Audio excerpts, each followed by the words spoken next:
Somewhere around the 23rd to 24th of September 2020, just after my birthday on the 19th, I got an email saying that I have been granted a visa to study at the Technological University Dublin.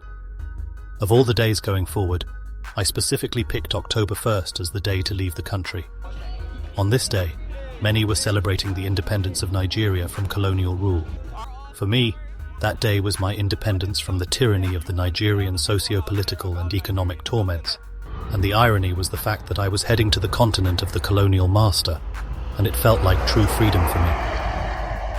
A few days after I arrived in Dublin, with the wave of the End SARS protest, I realized that my freedom-independent move to Ireland was not truly independent, with family members scattered all around Nigeria unsafe.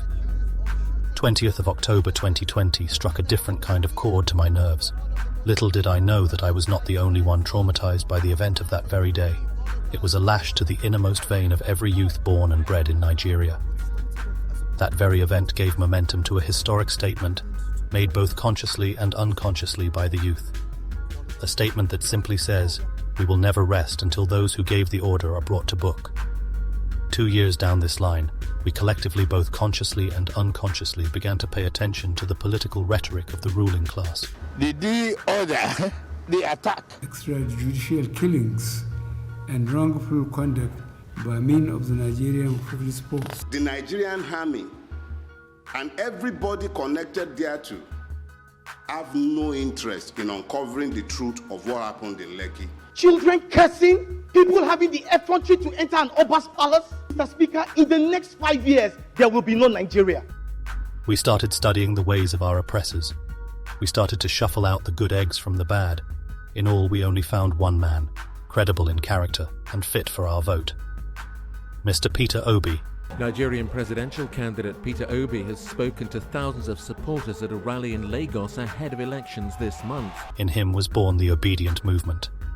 Firstly, they tried to kick him out of the race through the primary elections by buying delegates with millions of dollars. But he was smart enough to move from the People's Democratic Party to the Labour Party. This had increased his approval rating in the face of the common Nigerian man, and had given many reasons to trust his mandate, since it is a break from the old political establishment. The political establishment tried to talk down at us by saying the movement was just 4 persons tweeting in a room. Then, in large numbers across the country, many in their thousands trooped to the streets to identify with these 4 people tweeting in a room, thanks to Mr. Adams Oshomole. We won that battle and on to the next.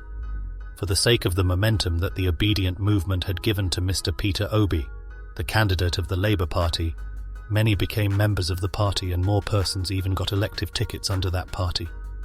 They strived so hard to discredit the person of Mr. Peter Obi, but it all failed. Then they went on to say that the party has no structure to win any elections. When the people of Nigeria probed further as to what exactly these structures are, what they found was shocking. The concept of structure within political landscapes may not be a new word. However, it is alien to many Nigerians, and the definition of party structure as used in other countries varies with a lot of margins with what this term means in Nigeria.